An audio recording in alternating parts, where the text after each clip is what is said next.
여러분 안녕하세요. 프란스입니다.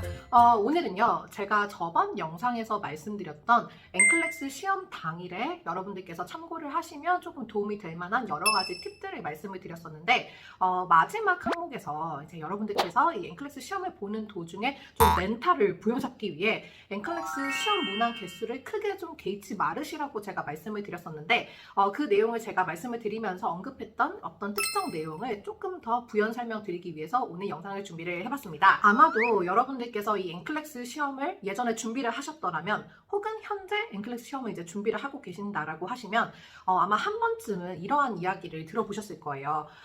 저는 75문제 풀고 합격했어요. 혹은 저는 75문제 풀고 시험이 종료되길래 합격인 줄 알았더니 불합격했어요. 혹은 어떤 분들은 저는 엔클렉스 시험 145문제까지 풀었는데 합격했어요. 혹은 불합격했어요. 등등등 같은 엔클렉스 시험을 봄에도 불구하고 이제 시험을 합격하고 불합격하는 기준이 굉장히 다르다는 것을 여러분들께서 한 번쯤은 들어보셨을 텐데요. 그래서 오늘은 이 엔클렉스라는 시험을 합격, 불합격하는 이 명확한 기준이 어떻게 되는지에 대해서 설명을 드리려고 하고 사실은 제가 이 내용을 오늘뿐만 아니라 다른 이렇게 두 영상에서 한 번씩 언급을 한 적은 있어요. 근데 아무래도 이 두 영상 같은 경우는 제가 되게 광범위한 내용을 이제 설명을 드리면서 그 중간에 조금 이제 들어가는 내용이었다 보니까 오늘 다시 한번 이 합격과 불합격이 기준이 어떻게 되는지 대체 어떻길래 이 어떤 분들은 75문제만 풀고 합격을 하고 어떤 분들은 145문제까지 풀었는데도 불합격을 하는지에 대한 내용을 말씀드려 보도록 하겠습니다. 오늘 영상도 다른 영상들과 마찬가지로 제가 이렇게 미리 준비해 놓은 포스팅이 있습니다. 그래서 포스팅을 직접 보면서 컴퓨터 화면 보면서 설명을 드릴 예정이고 여러분들께서 조금 보시기 편하시게끔 이제 영어로 되어 있는 부분은 제가 다 한글로 번역을 해놓았어요. 그래서 더보기란 참고하셔가지고 포스팅 링크 들어가셔서 참고하시면 되실 것 같고 그리고 이제 엔클렉스 시험 유형이 아직은 아니지만 이제 2023년 4월부터 변경될 예정입니다. 하지만 이 엔클렉스 시험의 합격, 불합격을 판단하는 기준 같은 경우에는 현재 체제 유형과 그리고 변경될 엔클렉스 시험 모두 동일하게 유지가 될 거기 때문에 혹시나 2023년 4월 이후에 엔클렉스 시험 유형 변경된 후 시험을 보실 분들도 참고하시면 도움이 되실 거라고 생각합니다. 자, 그렇다면 오늘 내용도 컴퓨터 화면 보면서 영상 시작해 보도록 하겠습니다. 네, 여러분 오늘도 블로그를 이제 보면서 말씀을 드릴 거고 오늘 제가 이제 말씀드릴 내용은 요거입니다. 엔클렉스 시험 한국어 번역 U, 엔클렉스 시험 합격, 불합격, 판단 규정 세 가지를 알아보자. 즉 이제 제목에서부터 보실 수 있는 것처럼 이 엔클렉스 시험은 합격, 불합격을 이제 판단하는 규정이 세 가지나 있습니다. 그래서 지금 이렇게 되어 있는 포스팅으로 이제 보면서 말씀드릴 예정이고 제가 아까 전에 말씀드렸던 것처럼 이제 곧 엔클렉스 시험 유형이 변경이 되는데요. 그 내용에서 이제 현재 엔클렉스 RN 시험 체제와 그리고 2023년 4월 변경된 체제에 대해서 제가 또 비교해 놓은 영상이 있습니다. 포스팅도 있고요. 그래서 참고해 주시면 되는데 이제 오늘 내용과 관련해서 볼 부분은 이제 여기가 이제 Pass, Fail, Decision Rules라고 해서 이제 CIROT, Max Items라고 되어 있는 부분 여기 이제 보이실 건데 이제 현재 엔클렉스와 그리고 변경되는 엔클렉스 모두 다 똑같이 적용된다라고 이제 보실 수가 있어요. 그래서 오늘 내용은 여러분들께서 이제 엔클렉스 유형이 변경된다고 하더라도 똑같이 적용되니 꼭 참고해 주시기를 바라고 이제 이 오늘 내용 같은 경우는 제가 이제 NCSBN에서 제공을 해준 2019년도 엔클렉스 테스트 플랜에 따르는데 왜냐하면 지금 현재 2019년에 이제 제정된 엔클렉스 시험 이제 여러 가지 규정들을 아직까지 현 체제가 따르고 있기 때문에 이 내용을 보면서 여기에 이제 나온 내용을 말씀드릴 거고요. 지금 여기는 이제 영어로만 되어 있지만 아래 다 이제 한국어 해석을 해놓았습니다. 그래서 오늘 이 내용 이제 확인해 보도록 할 거고요. 자, 이제 여기서는 그 시나리오라고 이렇게 표현을 하는데 이제 아까 말씀드렸듯 세 가지가 나옵니다. 그래서 첫 번째 시나리오부터 말씀드려 보도록 하겠습니다. 자, 시나리오 1이고 the 95% confidence interval rule이라고 되어 있어요. 그래서 한국어 해석된 부분만 말씀을 드리자면 이 시나리오는 엔클렉스 시험 합격, 불합격 판단에 가장 일반적으로 적용된다. 컴퓨터 시스템은 응시자의 능력이 합격 표준보다 명확하게 높거나 명확하게 아래에 있다라고 95% 확신할 때 문제 출제를 중단한다. 즉, 첫 번째 시나리오는 이제 응시자가 엔클렉스 시험을 풀면서 최소 문제 이상을 풀었을 때, 즉 최소 문제라는 거는 현재 체제에서는 75문제가 이제 최소 문제예요. 그리고 2023년 4월부터 새로운 유형에서는 85문제가 최소 문제입니다. 그래서 이 75문제 이상을 풀었을 때 컴퓨터가 판단 시에 현재 시험을 보고 있는 응시자가 95% 합격 혹은 95% 이 사람은 불합격이야 라고 판단이 되었을 때 시험을 종료시켜 버리는 겁니다.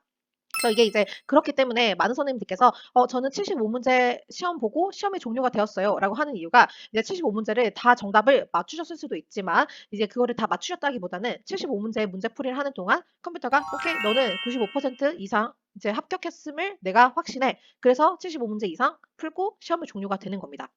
그래서 이제 75문제 이상 문제 풀다가 145문제까지 145문제가 최대 문제예요. 도달하지 않고 시험이 종료돼서 합격하신 분들은 이 첫 번째 시나리오를 따른 거고 혹은 75문제 이상 풀었는데 갑자기 시험이 종료됐는데 불합격하신 분들도 이 첫 번째 시나리오가 적용이 된 겁니다. 자, 그리고 이제 두 번째 시나리오인데요. 두 번째 시나리오 같은 경우는 maximum length exam이라고 되어 있어요. 이제 maximum이라는 게 나오는 거 보니까 뭔가 최대 문제까지 뭔가 나올 느낌이죠. 그래서 이 내용 한번 읽어보면 일부 응시자의 능력 수준이 합격 기준에는 매우 가깝지만 두 번째 시나리오에서는 컴퓨터 시스템이 최대 항목 수에 도달할 때까지 문제를 계속 출제한다.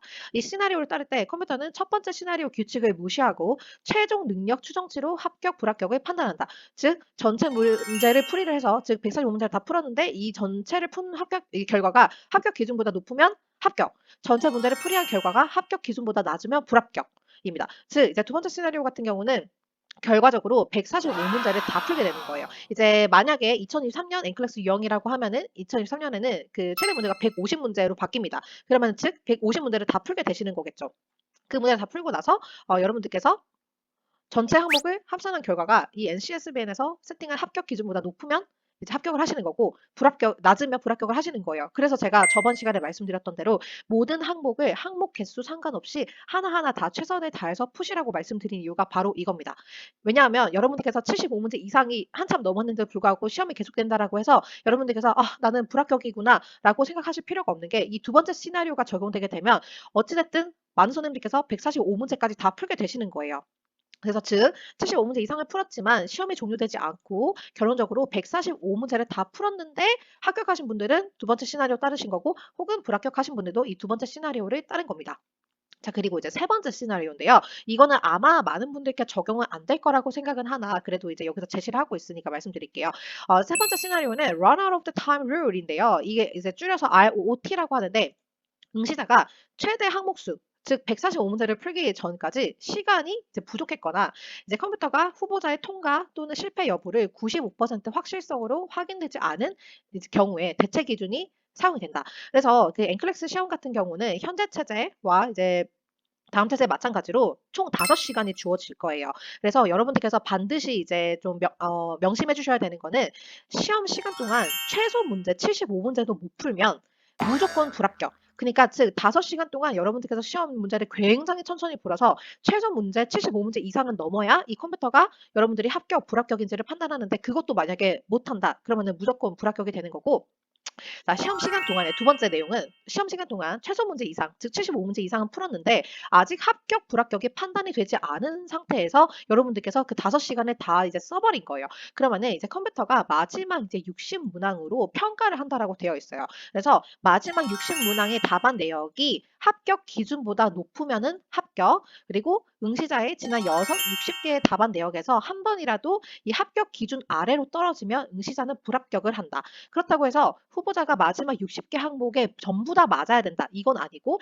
각 능력 추정치는 답변대 모든 이전 항목을 기반을 한다라고 되어 있습니다. 그래서 다시 이제 설명을 드리자면 세 번째 시나리오 같은 경우는 응시자가 시험 시간 안에 5시간 동안에 합격, 불합격이 판정이 안 됐어요.